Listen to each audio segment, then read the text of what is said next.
வாகனவியல் தமிழ். வணக்கம் ஃப்ரெண்ட்ஸ், நான் கோபிநாத். இது வாகனவியல் தமிழ் மெக்கானிக்கல் யூடியூப் சேனல். இன்னைக்கு வீடியோவில் நம்ம என்ன பார்க்க போகிறோம்னா, நம்ம பைக்கில் பயன்படுத்தக்கூடிய முக்கியமான பார்ட்ஸான ஆர்ஆர் யூனிட்டை பற்றி பார்க்க போகிறோம். அதாவது ஆர்ஆர் யூனிட்னா சில பேர் இது ஆர்ஆர் யூனிட்னு சொல்லுவாங்க, சில பேர் ரெக்டிஃபர்னு சொல்லுவாங்க, சில பேர் ரெகுலேட்டர்னு சொல்லுவாங்க. இதோட பேர் என்ன பார்த்தீங்கன்னா ஆர்ஆர் யூனிட், அதாவது ரெகுலேட்டர் கம் ரெக்டிஃபர்னு சொல்லுவாங்க. அதாவது ரெகுலேட் பண்ணி ஒரு வோல்டேஜ் வந்து ரெகுலேட் பண்ணி ரெக்டிஃபை பண்ணி நமக்கு ரெண்டு விதமான வோல்டேஜை திருப்பி கொடுக்கும். அதுதான் வந்து ஆர்ஆர் யூனிட்னு சொல்லுவாங்க. இப்போ பார்த்தீங்கன்னா இதுதான் வந்து ஒரு ஆர்ஆர் யூனிட். இது வந்து ஹீரோ ஹோண்டா இது ஹோண்டாவோட ஆர்ஆர் யூனிட்.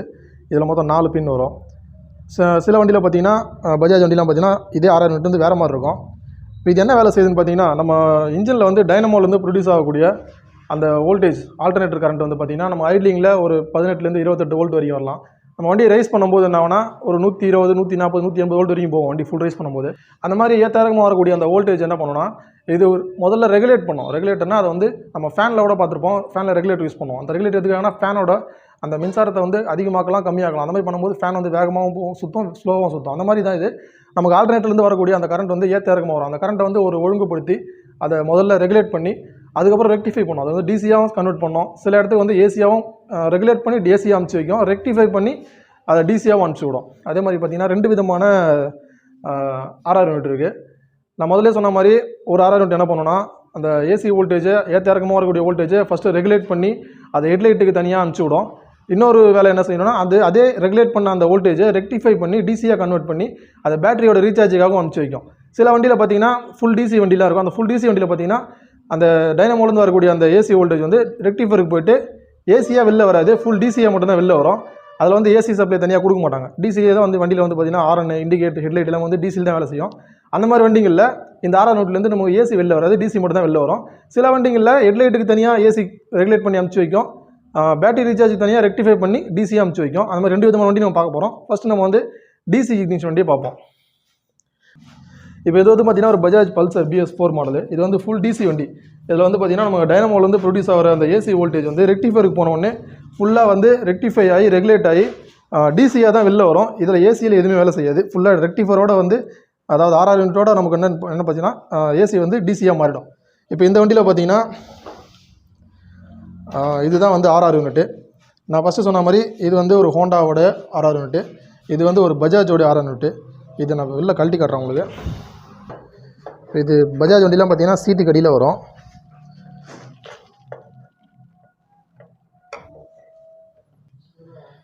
இப்போ நம்ம வெளில எடுத்துட்டோம்.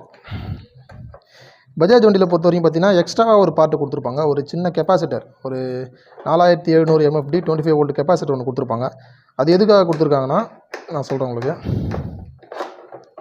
ஓகே, வெளில எடுத்துட்டோம்.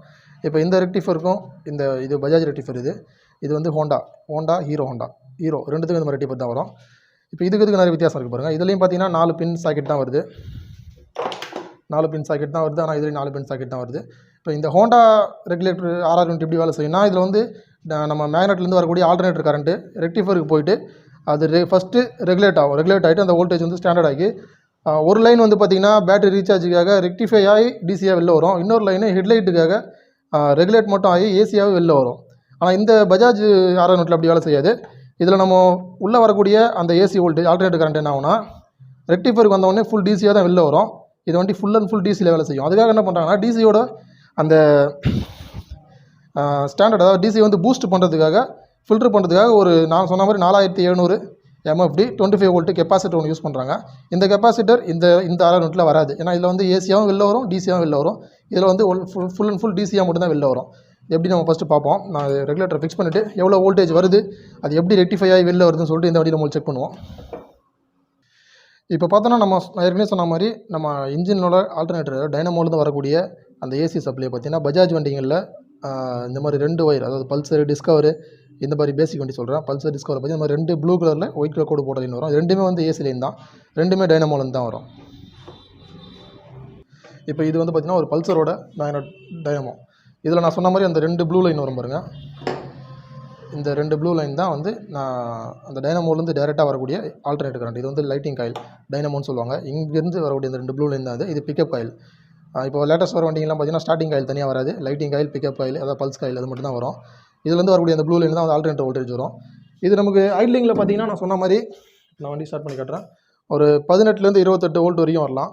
இப்போ பார்க்குறேன், செக் பண்ணி பார்க்கலாம். இதில் மல்டிமீட்டரில் நான் ஏசி 200ல் செட் பண்ணுறோம். ஏன்னா ஏசி கரண்ட் தான் வரப்போகுது, ஏசியில் செட் பண்ணிடுறேன். இப்போ நான் சொன்ன மாதிரி அந்த ரெண்டு ப்ளூ லைன்லேயும் ஒரு பாசிட்டிவ் ஒரு நெகட்டிவ் வைக்கணும். வச்சோன்னா இப்போ பார்த்தீங்கன்னா நமக்கு வோல்டேஜ் எவ்வளோ வருது, 29 வோல்ட்டு. அதாவது 28 30 ஒன்றும் பிரச்சனை இல்லை, 29 வோல்ட் வருது. இப்போ ரைஸ் பண்ணும்போது அது ஆட்டோமேட்டிக்காக 140 180 வரைக்கும் போகும்.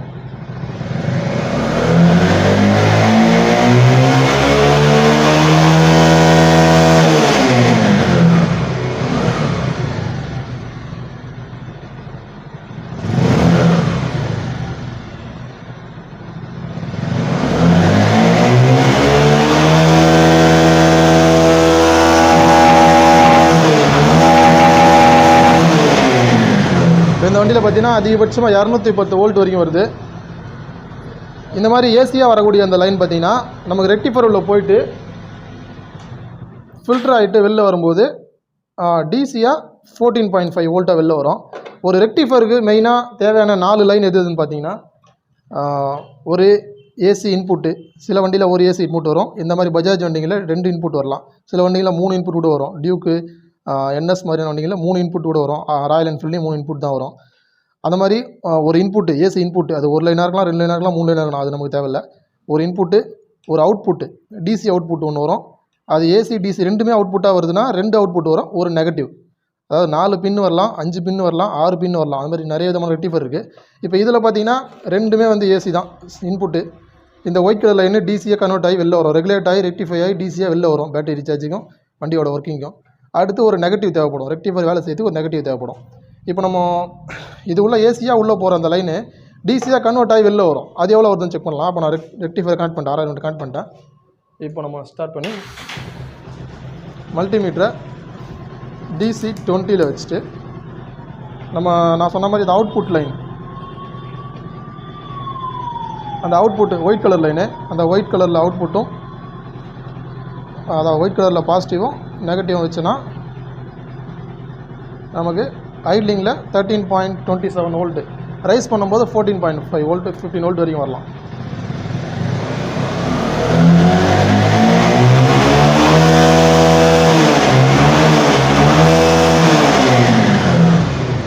ஓகே, இப்போ இதில் 14.5 வரைக்கும் வருது ஃபுல் ரைஸ் பண்ணும்போது. ஐட்லிங்கில் நார்மலாக 13.73. இது ஒரு நல்ல கண்டிஷனில் இருக்கக்கூடிய ஒரு ரெக்டிஃபர் இது. இப்போ நம்ம டிசி வண்டியில் செக் பண்ணுறோம். இதில் வந்து ஏசி அவுட்புட் வராது, ஏசியாக உள்ளே போகிறது டிசியாக மட்டும்தான் வெளில வரும், ஏசியாக வெளில வராது. இது ஃபுல் அண்ட் ஃபுல் ஹெட்லைட் எல்லாமே ஏசியில் வேலை செய்யும், டிசியில் வேலை செய்யும். இப்போது ஹோண்டா ஹீரோ இந்த மாதிரி வண்டிங்கள்லாம் பார்த்தீங்கன்னா ஹெட்லைட் வந்து ஏசியில் வேலை செய்யும். அந்த மாதிரி வண்டிகளில் எப்படி வேலை செய்யுதுன்னு அது கண்டினியூட்டியாக பார்ப்போம் நம்ம. இப்போ இந்த வண்டி பார்த்திங்கன்னா hero Honda Splendor bro, hero Honda இதெல்லாமே பார்த்திங்கன்னா நான் சொன்ன மாதிரி 6 யூனிட்லேருந்து ஏசியாகவும் வெளில வரும், டிசியாகவும் வெளில வரும். இது எப்படி வேலை செய்யுது, இதில் எவ்வளோ வோல்டேஜ் வருது, எவ்வளோ வோல்டேஜாக வெளில வருது, எவ்வளோ டிசி வோல்டேஜ் வருது அப்படின்னு சொல்லிட்டு இது ஒயரிங் பார்க்கலாம். ஃபஸ்ட்டு பார்த்திங்கன்னா நம்ம டைனமோவில் மேக்னட் காயிலேருந்து வரக்கூடிய ஒயர் இது தான். இந்த ஒயரில் பார்த்தோன்னா நமக்கு ஒரு ஒயிட்டு 2 ப்ளூ, அதாவது 2 க்ரீன்னு சொல்லலாம். இது ஒயிட்டும் இந்த க்ரீனு தான் வந்து லைட்டிங் காயிலேருந்து வரக்கூடிய அந்த ஆல்டர்னேட்டர் கரண்ட்டு, ஏசி கரண்ட் வரக்கூடிய 2 லைன் இது. இது வந்து நியூட்ரல் லைட்டு, இது வந்து பிக்கப் காயில். 4 ஒயர் வரும் மொத்தம் மேக்னெட்லேருந்து. இதில் வந்து இது ஏசி, இந்த 2 தான் ஏசி லைனு. இந்த 2 ஒயிட் லைன் பார்த்திங்கன்னா டைரெக்டாக வந்து நம்ம 6 யூனிட்டுக்கு போய்டும். இந்த ஒயிட் லைனை பார்த்துங்க, மேக்னெட்லேருந்து வரக்கூடிய ஒயிட் லைனு. நம்ம 6 யூனிட் இந்த வண்டியில் எங்கே இருக்குன்னா சீட்டு கடியில் இருக்குது. இந்த சீட்டு கடியில் இருக்கிற இதுதான் வந்து 6 யூனிட்டு. இதில் நான் ஃபஸ்ட்டே காமிச்ச மாதிரி 4 சாக்கெட், 4 பின் வரும், ஒரு சாக்கெட்டில் 4 பின் வரும்.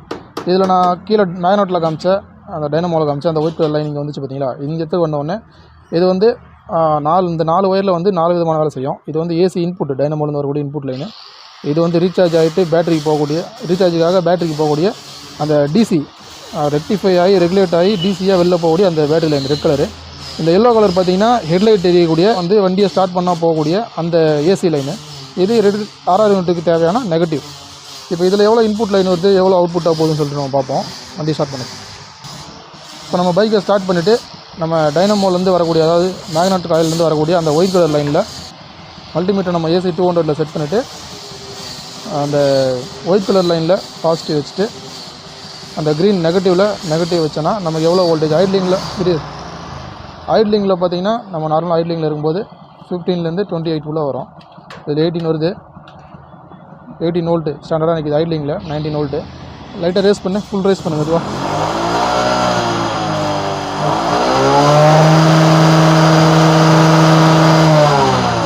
இப்போ அதிகபட்சமாக இதில் வந்து பார்த்திங்கன்னா ஏசி கரண்ட் வந்து டைனமோலேருந்து வரக்கூடிய மேக்னெட் காயிலேருந்து வரக்கூடியது 145 வோல்ட் வரைக்கும் வருது.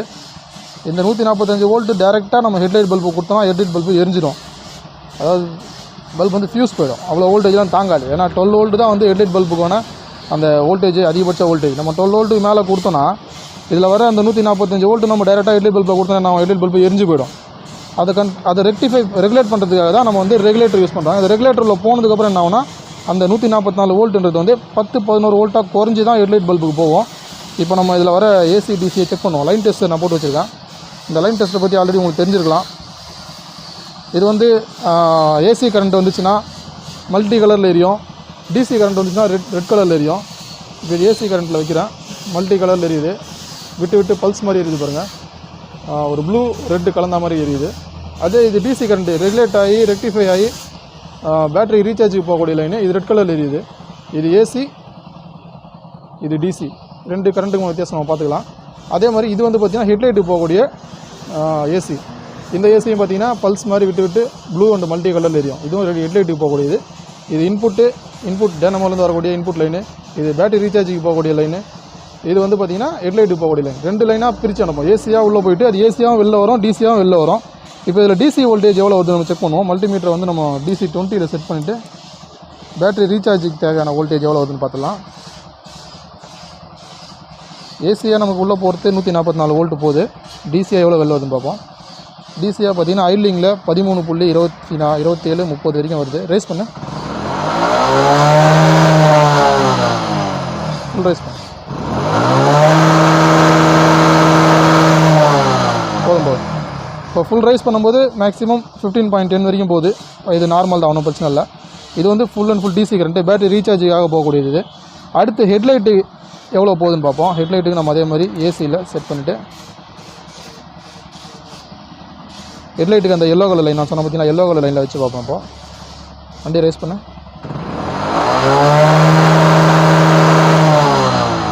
ஃபுல் ரைஸ் பண்ணும்போது 10 வோல்ட்டுலேருந்து 11 வோல்ட்டு தான் போகுது. ஏன்னா ஹெட்லைட் பல்போட கெப்பாசிட்டியே 12 வோல்ட்டு தான். 12 வோல்ட்டுக்கு மேலே நம்ம கரண்ட்டு கொடுத்தோன்னா பல்பு ஃபியூஸ் போயிடும். அந்த மாதிரி சில வண்டிகள் அடிக்கடி பல்பு வந்து ஃபியூஸ் போகுது, வண்டியை வேகமாக ஓட்டினா ஃபியூஸ் போயிடுதுன்னா நீங்கள் ரெக்டிஃபர் தான் செக் பண்ணணும். ரெக்டிஃபர் வந்து ரெகுலேட் பண்ணாமல் கரண்ட்டை வந்து பல்புக்கு அனுப்பும்போது என்ன ஆகுனா 12 வோல்ட்டுக்கு மேலே போகும்போது ஹெட்லைட் பல்பு ஃபியூஸ் போயிடும். இந்த மெத்தடில் தான் வந்து இது ஹோண்டா ஆக்டிவா இந்த மாதிரி அந்த ஹோண்டா பைக்கு, ஹீரோ பைக்கெல்லாம் இந்த மெத்தடில் தான் வேலை செய்யும். நம்ம முதல்ல வந்து பஜாஜ் பைக் டிசி பைக்கை பார்த்தோம். ஓகே ஃப்ரெண்ட்ஸ், வீடியோ பார்த்துருப்பீங்க. ஒரு பைக்கில் நம்ம யூஸ் பண்ணுற ஆர்ஆர் யூனிட்டு எப்படி வேலை செய்யுது, எத்தனை விதமான ஆர்ஆர் யூனிட் இருக்குது, எந்தெந்த பைக்கில் எப்படி வேலை செய்யுது, ஏசி ஆர்ஆர் யூனிட்னா என்ன, ஏசி டிசி ஆர்ஆர் யூனிட்னா என்ன, ஃபுல் டிசி பைக்கில் எப்படி நம்ம ஆர்ஆர் யூனிட் வேலை செய்யுன்னு சொல்லிட்டு தெளிவாக பார்த்துருப்போம். ஆர்ஆர் யூனிட்டை பொறுத்த வரைக்கும் பார்த்திங்கன்னா நம்ம கொடுக்குற ஒரு வோல்டேஜை ஃபஸ்ட்டு ரெகுலேட் பண்ணி அதை ரெக்டிஃபை பண்ணி நமக்கு 2 விதமான வோல்டேஜாகவும் கொடுக்கும். இல்லை ரெகுலேட் பண்ணி ரெக்டிஃபை பண்ணி ஒரே வோல்டேஜாகவும், அதாவது டிசியாகவும் கொடுக்கும், ஏசி டிசி 2 லைனாகவும் கொடுக்கும். இதுதான் ஆர்ஆர் யூனிட்டோட வேலை. ஒரு வண்டியில் வந்து பார்த்திங்கன்னா பேட்டரி ரீசார்ஜ் ஆகலைன்னா நம்ம ஃபஸ்ட்டு ஆர்ஆர் யூனிட் செக் பண்ணலாம். ஆர்ஆர் யூனிட் வேலை செய்யலாம், பேட்டரி ரீசார்ஜ் ஆகாது. இல்லை பேட்டரி உப்பி வெடிக்குதுனாலும் பேட்டரி ரீசார்ஜுக்கான வோல்டேஜ் அதிகமாக வரும். 18 வோல்ட்டு 19 வோல்ட்டுலாம் வந்துன்னா பேட்டரி வந்து ஹீட் ஆகி உப்பிடும். அது மாதிரி வந்தாலும் ஆர்ஆர் யூனிட் தான் ப்ராப்ளம். சில வண்டிகளில் ஹெட்லைட் பல்ப் அடிக்கடி ஃபியூஸ் போகுதுனாலும் ஆர்ஆர் யூனிட் தான் ப்ராப்ளம். சில வண்டியில் வந்து ஹெட்லைட் பல்ப் ரொம்ப மங்கலாக இருக்குது அப்படின்னாலும் ஆர்ஆர் யூனிட் தான் ப்ராப்ளம். ஆர்ஆர் யூனிட் வோல்டேஜ் ரொம்ப கம்மியாக வந்தாலும் ஹெட்லைட் பல்ப் வந்து ரொம்ப மங்கலாக எரியும். இது மாதிரி ஒரு ஆர்ஆர் யூனிட் வந்து ரொம்ப முக்கியமான பார்ட்ஸ் வண்டியில். ஓகே ஃப்ரெண்ட்ஸ், நம்ம வீடியோ பிடிச்சிருந்தா லைக் பண்ணுங்கள். வீடியோ சந்தேகம் குறைகள் தவறுகள் இருந்தாலும் கமெண்ட்டில் சொல்லுங்கள். நம்ம சேனல் பிடிச்சிருந்தா கண்டிப்பாக சப்ஸ்கிரைப் பண்ணுங்கள். Thank you friends.